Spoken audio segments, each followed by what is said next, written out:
Welcome to Resiliency Redefined. I'm your host, Robyne, and I am thrilled to share with you information about resiliency, well being, performance, education, business, parenting, and everything in between.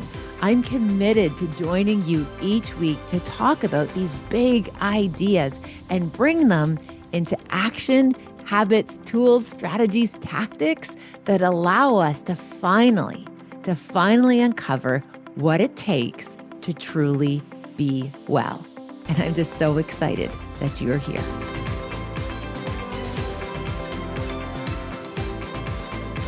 Hello, everyone. Welcome back to Resiliency Redefined. Today is a extra special episode. I'm so excited to be introducing my first ever guest on Resiliency Redefined, who just happens to be the one and only Hunter Hanley. So, Hunter, welcome to Resiliency Redefined. It's your mom's podcast. Thank you so much for having me on. I'm so excited. There you go. So I had, as I've shared before, wanted to start a podcast. I've been able to get a podcast out in the world. I'm just like, oh my gosh, I think we're at like episode 45. So we got a few reps in, and now we're ready for the next evolution of the podcast, which is inviting guests. And I very much wanted my very first guest to be you, Hunter, because you are you're the guy that I wanted to test this out. You're my co-pilot. You're the person who helps me figure out a lot of things. So thank you for joining me as my guest today. Of course. There you go. Okay. So, Hunter, one of the things that I usually do on the podcast is people ask questions. And Yeah. one of the questions that came in, I thought was fantastic because I thought this is a question that I could ask Huncho. So, just for those who don't happen to know who Hunter Hanley is, Hunter is our oldest, 21 years old, heading out this week for third year university. We are so proud of him as a dude. All the things that you do, Hunter, we're super proud of you. And this question, I thought you might appreciate it. It's the mother asked, how do I get my 17/18-year-old son to do stuff in terms of goals and dreams? Like, how do I motivate or get a 18-year-old boy fired up about the future? So I thought, what better way than to ask you, 21-year-old, what kind of advice or ideas would you have about helping 18-year-old kind of teenagers, emerging adults kind of get excited about the future? Yeah, so I think it's really important to have like passion and to find something like you're really interested in. So whether it's like sports or like music or like art, like if once you find something that you're really passionate about, I think from there you should set like goals for it, whether it's be to like get into a certain school or to like play on a certain team, and then like slowly from there like develop like building blocks and then try to like eventually make your way to like that set goal. Yeah, I love that idea of goal setting.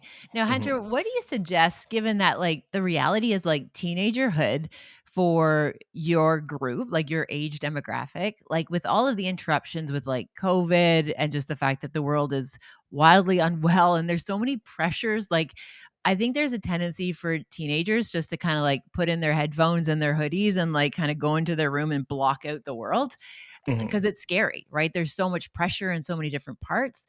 How do you let's say the teenager isn't even in that place where they can start goal setting or imagining what's next? Like, where would you suggest we meet someone when our kids are just, I don't want to say shutting down, but they're just maybe a wee bit closed off? Where can we even start as parents to support our teenagers there?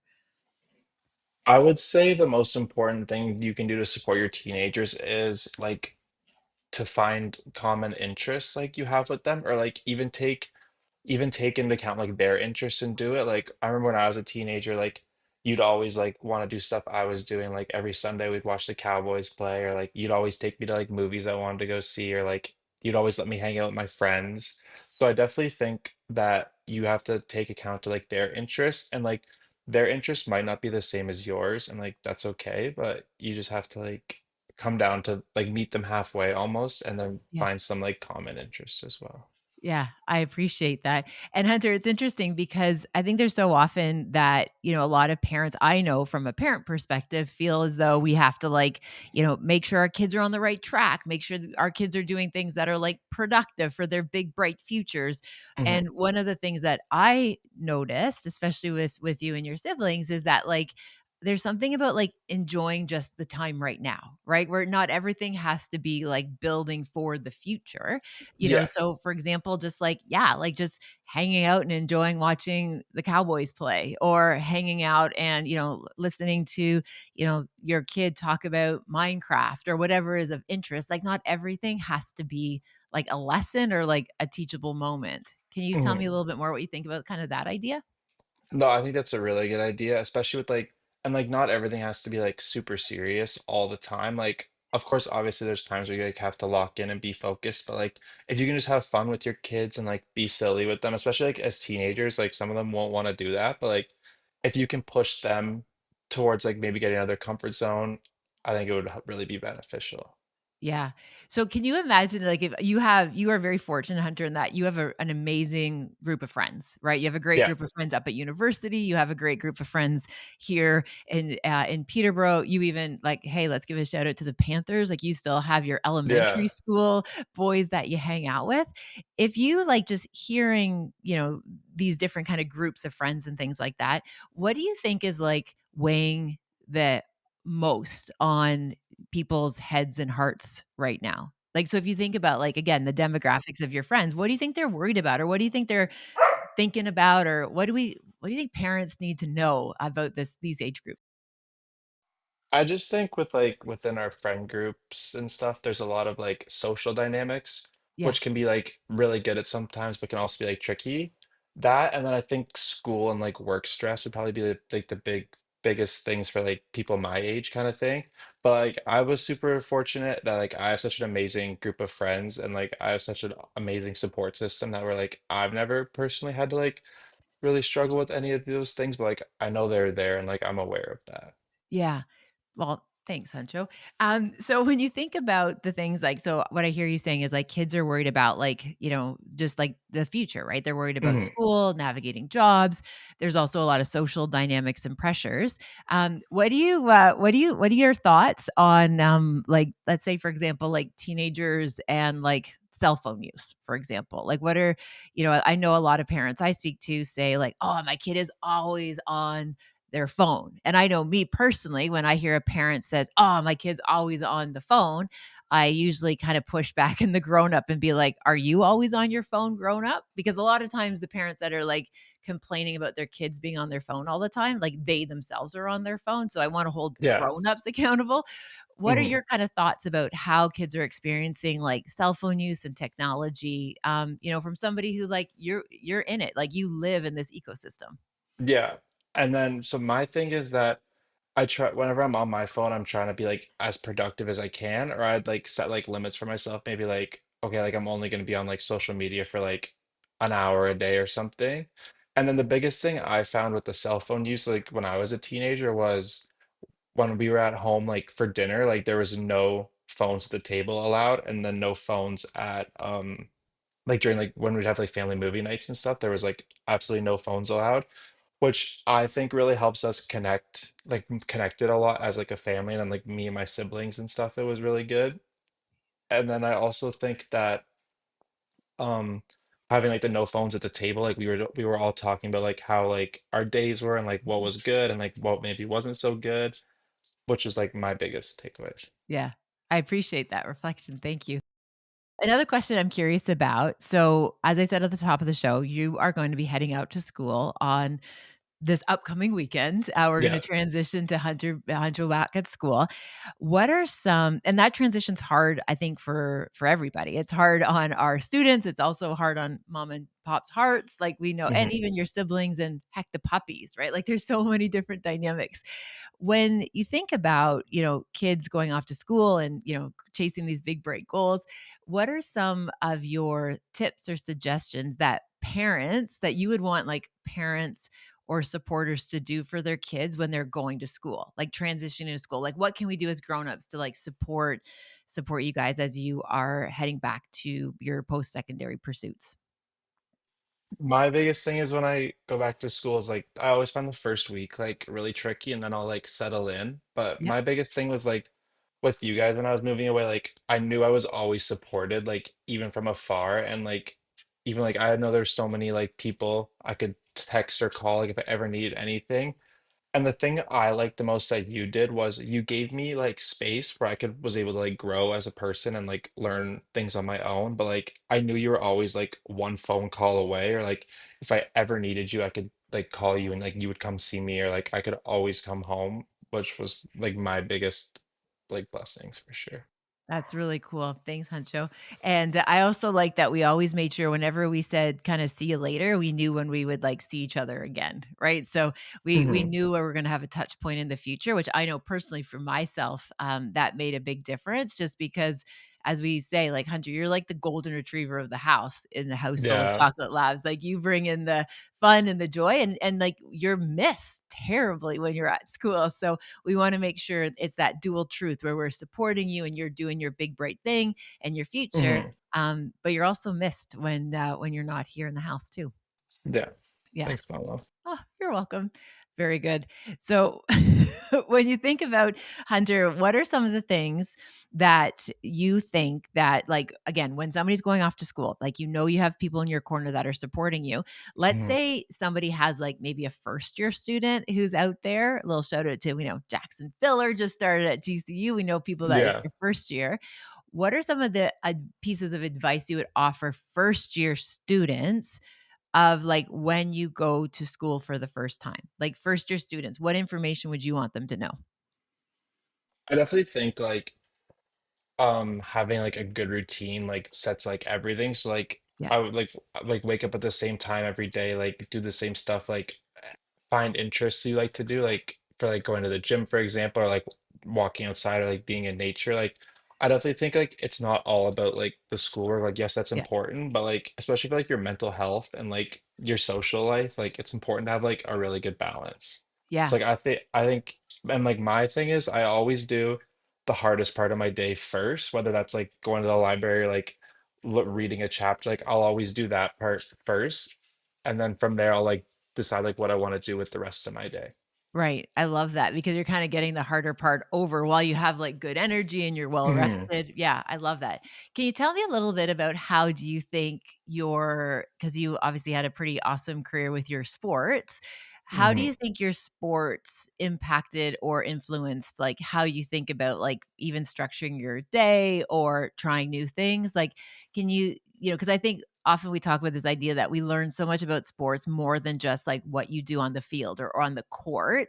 Yeah. What are some of the things that you think sports kind of set you up for some good life skills with? Yeah, I was super fortunate that, like, through growing up, like, I got to play so many different sports and, like, Yeah. got to meet so many new people, like, during those times, but my biggest thing was, like, the routine part of it really helped me focus with school. So the routine aspect was really big, and then also, like, the amount of, like, connections I made, like, throughout different sports was, like, really cool for me, and yeah, that's about it. Yeah, I love that. And tell me what your thoughts are about, like, for example, like feelings of like, persistence or kind of sticking through doing the things like, as you said, the hardest parts of things first. Mhm. Like where do you think that comes from? Yeah, I think, and like anything you do, I think you always have to like be persistent and really ready to persevere. Yeah, So for me, like right now, like that's with my some of my classes that are a little trickier. Like yeah, I always like, but like from like the foundation part of it, it was always through like sports with but like persistence can be like showing up every day, which was like I did through like sports, like going to every practice, like yeah, always giving your full effort, which is my biggest takeaway for like from yeah. what I do now. I love that. Awesome. Okay, so Hunter, you and I just happened to have watched the America's football team. We just watched the documentary on Jimmy Johnson and Jerry Jones with the Dallas Cowboys. Because are you Hmm. on your phone right now?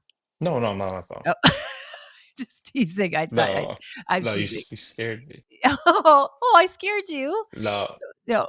Wow. So we just watched the Cowboys documentary. yeah. You and I have a deep appreciation for the Cowboys. And hence why I study human resiliency, right? With the Cowboys. It's been a hot minute since they've had some Mhm. good seasons. What were some of your, like, what were some of your takeaways from watching, that documentary with cowboys? My biggest takeaway was that I wish I was born in the 90s so like I could actually see them win. That was probably my biggest takeaway, but no, I think it's really cool how they built like a family like aspect of it and Yeah, like they all like everyone wanted to be like play for the Cowboys and like there was such like a family and like deep ties into the team which like helped them win. But and like I feel like we can like think about that with like our home, our family as like a team and like how we're all super like close and then like yeah. I feel like once you're all super close and you all have each other's like backs and like you will always support them, like you can literally accomplish anything. Yeah, I echo that. Yeah, that loyalty piece, right? That, Hmm. and yeah, I really that's a big thing for me too. Um, I loved the part of that documentary that was, like, showcasing, like, Jerry Jones's, like, creativity and, like, his Yeah. innovation and, like, how, like, even just for example, like, the whole notion of having, like, sponsorship that he wrote a paper, like, his master's thesis at Arkansas it was Hmm. Arkansas, yeah? Hmm. Yeah, I played for Arkansas. That was like, he had these big ideas, like, his college ended up setting, like, this trajectory for, like, just this amazing thing that he was able to accomplish, and, again, I just thought that was so interesting about how many ties from his past that he brought into his future, which was pretty cool. And I feel like you also incorporate that like in like a really big way, like with Ava Jackson. I like you're always like teaching us like new things you discover, like things that like will help me. Like 95% of the stuff I learn is like from you still to, like to this day. So I'm Thanks, super champ. appreciative for that. Well, I always attest you and your brother and your sister are, like, my greatest teachers. I learned Hmm. so much with being your mama, and, and Hunter too. I've shared so many stories on stages and in my books and on the podcast about how, the philosophy of Hunter has, like, such in a positive way impacted some pretty significant experiences that I've had in my own career. Like, even for example, when I made the decision to leave the university and, the conversation we had over a kitchen table about, you telling me to, like, bet on myself and that you had confidence that if anyone was Hmm. going to fight for the family, it was going to be me. And, Yeah. and you would back me up. Like, Hunter, those are so substantive. And, I love all the lessons that you've shared with me, and I've shared again, as I said, on different places about, you helping me in Cincinnati when Jackson was having his little struggle with his jersey and not playing. And, you helped Hmm. me understand that sometimes things are just a bad hour. Yeah. Also, I love your wisdom about, I remember we were talking about finances one day and, you gave me this wonderful advice about if I was hesitating about buying something, you asked me if I could afford to, like, buy it twice.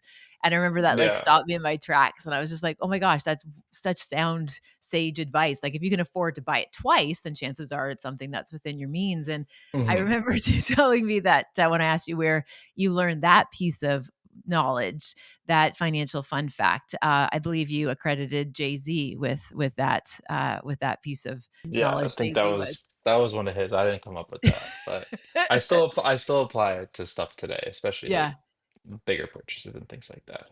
I love that. And we know big purchases, you make them on laptops. That was another piece of information you Yes, I taught taught you me. about the laptop purchases, like airline tickets, sports events, concerts. You always buy them on your laptop. Laptop Yes. purchase Tell me more about that. Why do you make those purchases on your laptop versus your phone? because it's like it's a bigger screen and it's like more of a big deal. So like you just have to make them on your laptop. I love that. I love Hmm. that. Okay, so I'm mindful of your time, and, again, I am just so appreciative that my very first guest gets to be you. Hunter, it's pretty special. So I'm just gonna do some rapid fire questions for you. Is Okay, that okay? for sure. Yeah, Yeah, let's do you're in it. for it? Okay, lock Yeah. in. Okay, so, if you could recommend a podcast for somebody to listen to, obviously, other than this one. If you had to recommend a podcast, Huncho, what podcast do you think is pretty cool to listen to? I know you just told me not to say it, but like I will. Like yours, yours is my favorite one. Yours is my favorite one to listen to by far, and it's Okay, not even well, close. shameless plug, thank you. What other Especially like when I'm away at school and stuff, it's cool to like hear you like talk about the things you love and like your work and like because I still take such a interest like in that Yeah, even when like I'm remote like away. So yours is my favorite one to listen to by far. awesome. Okay, so what would be a solid second? If people wanna listen to, like, Like, just, what are 21-year-old boys thinking about? What are they listening to right now? My favorite too is like Jay Shetty's podcast. Like I think he Yeah, has really cool like guests and they're like people like I look up to who and like and yeah, I think are really cool like role models. So his for sure. yeah, and didn't he just have, who was the tennis player he just had on his show? He had Novak on the pod, which was like pretty cool. That's super cool. Yeah. Yeah, I love that. Okay, what's your artists are people listening to right now? What music do you what's your go-to? By artists right now I'm listening to is like it's a lot of like the big my big three, which is like Drake, The Weeknd, and then Morgan Wallen. So I try to like mix it up a bit and like have diversity because I always think that's important too. Is Yeah, like you can't be just doing the same thing like forever. Like I think it's important to try new things and like find like different interests, like or different genres of music or things like yeah. that. Okay, speaking of music, I have to say, going to Post Malone this summer, with you was a pretty epic concert. That was pretty fun. Post was fun this summer. Yeah, I had a Yeah, great Post was time. a trip. I love that. Yeah. You and I are really big advocates on, like, having experiences, right? We like to have Yeah, big experiences, and I think that's one piece of advice that I offer other parents and families is, like, I appreciate there's a lot of privilege kind of in that notion, but for creating sure. memories and experiences, I know when I reflect back on our summers, our time together, I find that I can really hold on tight to some of those precious moments that we can create, and it doesn't always have to be big, big events, like even just, Hmm. you and I sitting down and being like, "Hey, we're gonna knock out these 8 episodes of the Cowboys documentary before we go back to school." Like that, like those showing up for each other, and I think Yeah. is really special. Yeah, and I'm so like I'm so fortunate to have like all these amazing experiences with you that I do, and like the big ones are like my favorites for sure, and like Yeah, plus like now when I'm at school, it gives me like another reason to like another like thing to look forward to like yeah, during the middle of November when we do like boys weekend with you or like even like when I was a kid, like the amount of cool things like you took me to experience and like it's really cool. yeah. And again, I often reflect on, the fact that, like, those creating those experiences and those shared memories together, it brings me such comfort, right? Like, Yeah. I love those adventures. I know I'm super annoying to watch movies with because a lot of times when we're watching movies, I'm like, "Oh, I've been there." But there's, like, this deep pride about that spirit of adventuring, and I Yeah. love to be able to adventure, and I love too that you can have those experiences as well, where you look at things and be like, "Oh, I've been there too," or "I've had a chance to experience that," and being able to build that together, I think is pretty special. Oh, for sure, yeah. Yeah, Like doing the experiences with you is like one of my favorite things to do for sure. yeah, we travel well together. We have some fun. We create some good times. We do have fun when we travel together, that's I for sure. love that. Okay. Hunter, if you had like a piece of parting advice for parents who like just feel like they're not connecting with their Mhm. teenager right now, what kind of like perhaps like idea of like maybe a little message of hope or encouragement? Just because get that teenagerhood is hard, grown uphood is hard. But what's just if you have any kind of parting kind of advice for parents listening who love their teenager and would love their teenager to like want to hang out with them or want Yeah. to do anything. Do you have any encouragement for any parents right now that are just really missing their kid and just really want to find a way to connect? My biggest thing is I think you always just have to keep showing up and like always show up. Right. And I think yeah, so like I feel like once they feel supported, maybe like they'll open up with you or like but always be there like no matter what and always keep encouraging them to like try their best and like keep working hard and like sometimes things will be tricky, but like it won't be forever and like just keep showing up and keep being like persistent, resilient, and like they'll be okay. Yeah, I love that. Okay, and one last little question. So when you as a parent send like we send you like these like huge text messages with like, "Hey, we're thinking of you," and we send you all the emojis and the memes and all the things, and like we get back as a parent. Now I know you don't do this, but I know other kids sometimes do this. They like send back K or like thumbs up. That is like that's actually just a way that like young adults communicate. So that doesn't mean they don't Mhm. appreciate the loving notes and all the little messages. I think just understanding like KK, like that's actually a form of communication. So parents to keep sending those long messages, keep sending the memes, keep doing that pebbling, right? We talked about how penguins carry pebbles and it's called Mhm. pebbling when we send all the memes to each other. So just keep sending and keep them top of mind and letting them know that you're thinking of them, even if perhaps the parent isn't getting back a lot in return. What I hear you saying is just like, just keep showing up. Like that stuff does register, even though maybe right now the teenager isn't like showing it. Does that make sense? Yeah. Yes, like, that's my thing is, like, just keep, like, being, like keep showing up and, like, keep sending those texts and, like, keep supporting them and, like, keep being in their corner, like, it's all the good stuff. And, like, my favorite thing to say with you is, like, anything after 18 you do for me is, like, out of love, so, like, I'm so fortunate and so blessed to, like, have you, so I had a great time, so thank you. This has been fun. Okay, do you have any shout outs? Do you have any shout outs you wanna say, like a shout out to Pat, a shout out to, your new buddies up north, like a Jared shout out, or, any shout outs that you feel like this is the time that you wanna call in any favors, call in debts? Just No, just shout out to you for having me oh, on, like, I had a great time and, like, I'm so proud of you, like, and all the hard work you do, and, like, just watching you, like, live out your dreams and, like, being everything you've always wanted makes me really happy. well, bless your heart, Huncho. You're a keeper, one of one.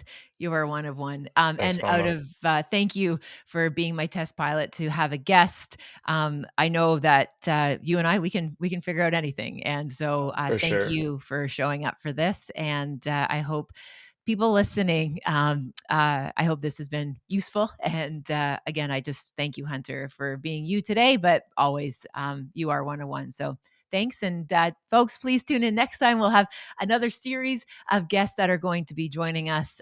Thank you for making time for this. And yeah, I'm glad you're here and I'm glad this happened. So thanks, Hunter. Thanks, Thanks, everyone. mom. I love you so much. Love you too, kid. Thank you for spending time with this podcast episode today. I hope you found something helpful in Resiliency Redefined. Please feel free to share it with somebody who you might think could benefit. Maybe there was something useful, something in particular that you think you could pay forward. Also, if you have a moment, please feel free to rate and review this podcast wherever you like to listen to your podcast. It means the world to me. And again, thanks for your time. Thank you for your interest. Take good care, and I'll see you next time.